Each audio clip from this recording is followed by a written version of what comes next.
मेष राशी थोडंसं चेहऱ्यावरतीच उग्रभाव जास्त दिसतात. जर शुक्र चांगला असेल तर सौम्य पण असू शकतात. बट अदरवाईज जरासं उग्र भाव असतात. म्हणजे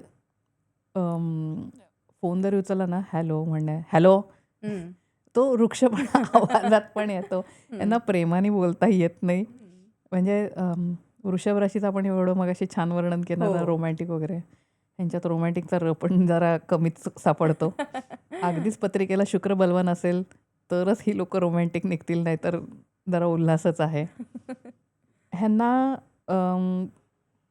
मला सगळं माहिती असलंच पाहिजे आणि सिच्युएशनचा कंट्रोल माझ्याकडेच असला पाहिजे. हा प्रकार जरा जास्त जास्त. तीव्रतेने असतो. आणि मी जसं म्हटलं की लीडरशिप क्वालिटीज असतात. त्यामुळे प्रत्येक गोष्ट मी लीड करणार किंवा सुरुवात व्हायची तर ती माझ्याचपासून झाली पाहिजे. आणि माझ्या बाबतीत अन्याय घडतोय हे का असतं माहिती नाही. ह्यांच्या बाबतीत एक कायम असतं की माझ्या बाबतीत अन्याय घडतोय. आणि पण जर तसं होत नसतं. होत असेलही, असं नाही म्हणणार की होणारच नाही, पण प्रत्येकाच्या बाबतीत नाही ना घडणार. सो कुठेतरी असं एक मिसकन्सेप्शन म्हणेन मी. आणि थोडं त्यांचा तो भ्रम असू शकतो.